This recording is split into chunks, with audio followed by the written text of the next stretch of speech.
Marge, maybe there's no other choice. William was unaware that he was clawing the ground with his right paw. Or should I say hoof. Mommy, please! Please do something! Maybe I'll do one shot. Maybe I'll do two shots. No!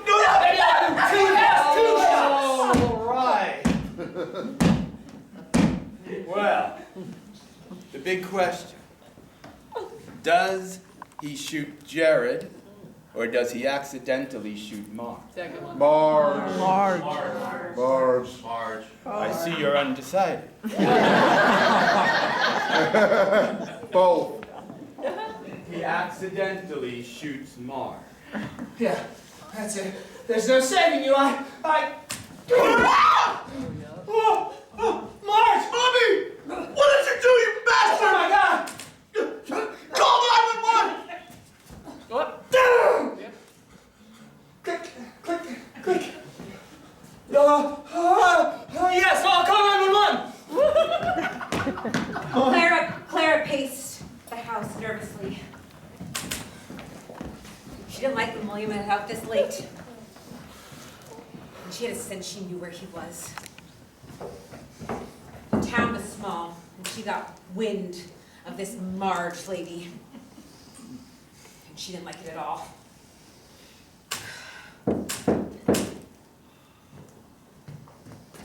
William, I will tell.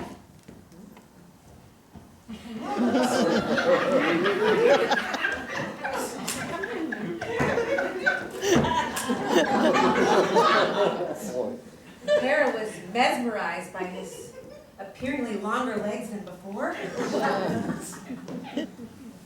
And that height, that rear. Danny, Clara. it's late. I know it's late. 5 years too late. But it's better late than never, Clara.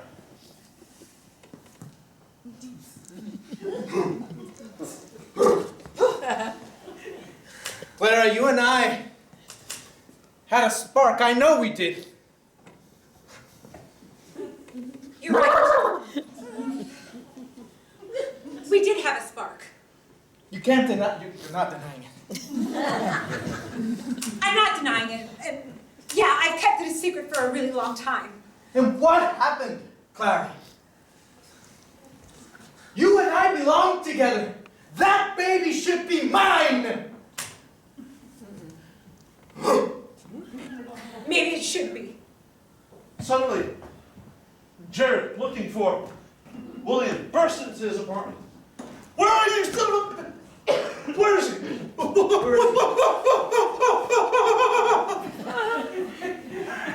Jared's eyes grew the size of a manhole cover because even though Clara and Danny weren't aware of it, the two of them had become full horses. What is this? What is this? You talk! Suddenly, Clara lunged at Jared's neck.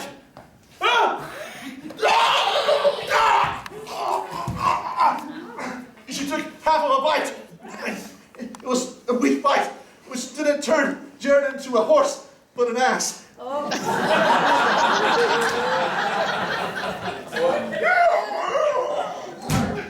What's happening to me?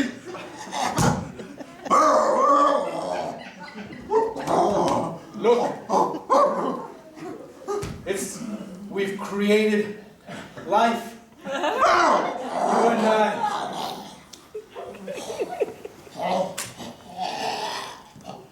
We're a family now. Mommy! My son. Mommy! There's only one thing left to do, Danny. I know. William.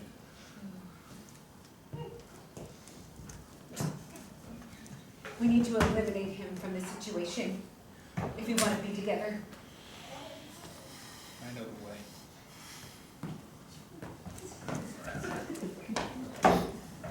Meanwhile, back on the warehouse floor, William had summoned the local authorities.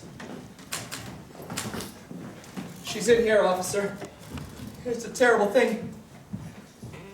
I heard a disturbance. I live up in the loft. I came down and I saw Jared Copenhagen. He had a gun. He shot his mother and killed her.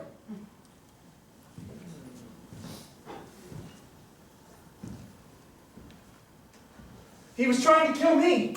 You see, his mother and I were in a book club together. He was terribly jealous. We were working late into the night. She's been helping me write my novel. And he stormed in like a madman, waving a gun all over the place. Well, You know you don't have to say anything, son. no, you're right. The evidence is all there, plainly in front of you. You'll find Jared's prints on that gun. I don't know where he went. He ran off into the night, and I went to go get you. It's a good thing he did. It's terrible. You gotta be careful in this warehouse here, son. The only thing that comes out of here are bad memories and horses. What? Bad memories. And horses. But that's okay. I've got a nice plot of land upstate. What do you mean horses? I thought this was a fishery. What was this place before it was a fishery? Why? An equestrian training center. No. They trained horses to do the high dive at the circus. A short-lived act. I've read about that in the history books. Those poor horses, they would get injured and then killed and then turned into glue. It was a horse high dive and glue factory, that's right. Oh God, that's barbaric. So they were exploiting them in more ways than one. All in one shop. Some say, if you listen at night, you can still hear them bray. Neighing. I think I could. Faintly. That's right. Tread carefully here, son. I will, officer. Please promise me you'll find Jared Copenhagen, and bring him to justice. Jared Copenhagen. You know, his father's gone missing too. I think he might have had something to do with that. I don't know. In fact, he showed me this bloody coat that belonged to his father. Curious here and curious there. Say, have you seen any hay piles around here? Yes. My wife found some in a room down the hall. She brought it up to our apartment and laid it in the crib of our future baby. Meanwhile, in that room where the crib was found, there was an old man who seemed particularly at home there and knew that the door was about to open, and Jared and Marge and Danny and Clara, all people who have been dead or horseified, were about to enter. Oh, man.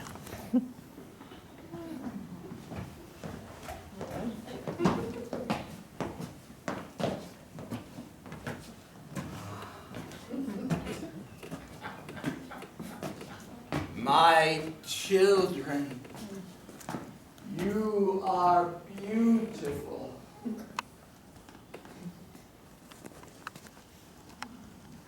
How much happier are you in this form than in that hideous human form to which you were born? So much happier, Daddy. We're so grateful.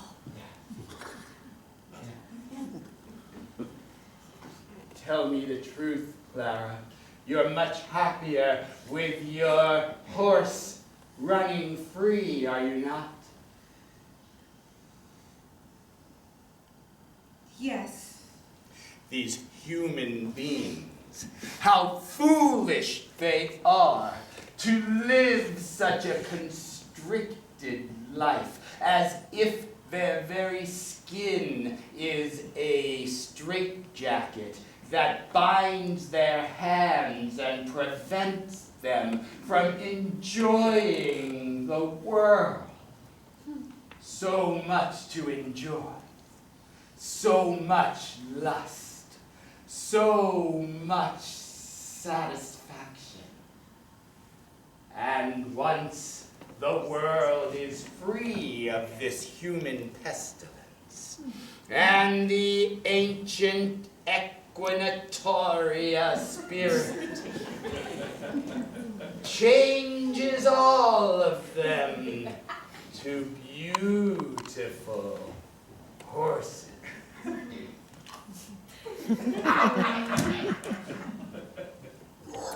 Then the world will truly have reached its potential. There are so many more people to teach. Go, my friends, and teach until there's not one bipedal creature remaining. A week later, William stood at the edge of the cemetery watching Marge's funeral from a distance. As it led out, he saw Bobby mourning graveside.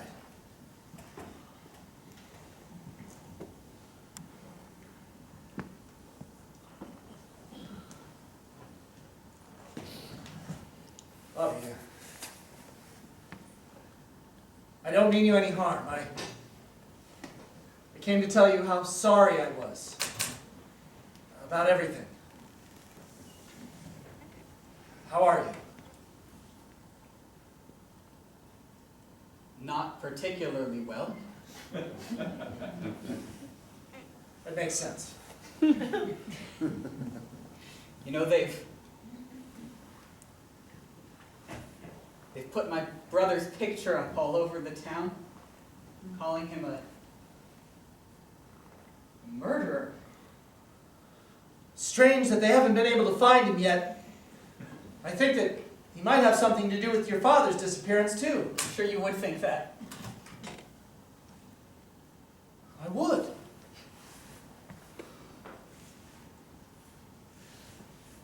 We both know what happened. You went mad.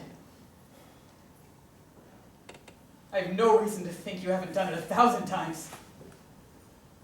No reason to think your poor wife isn't going to have to deal with that.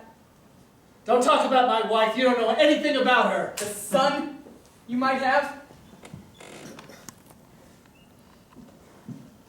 Listen. Don't you see what's inside of you? It's horrifying.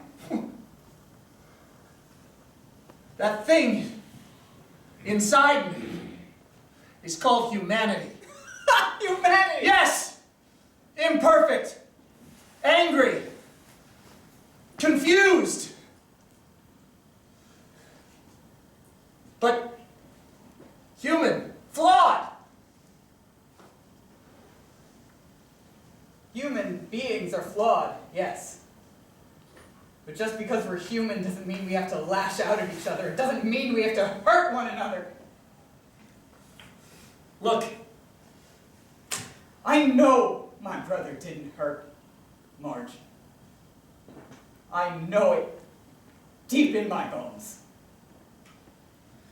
The only other person anywhere nearby was you. I came here to ask you something. Something important. Oh? Did you see Marge's body after they took her in? No. I went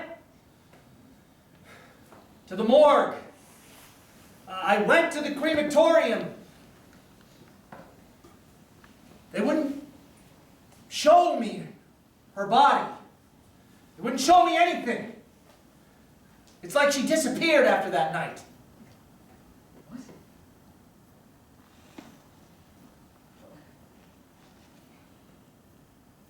Just like your brother, half-brother, disappeared. And my father. That's right. And something's going on at that warehouse, okay? I don't know, it's like driving me crazy. There very well may be something weird going on in the town. I don't deny that building gives me the creeps.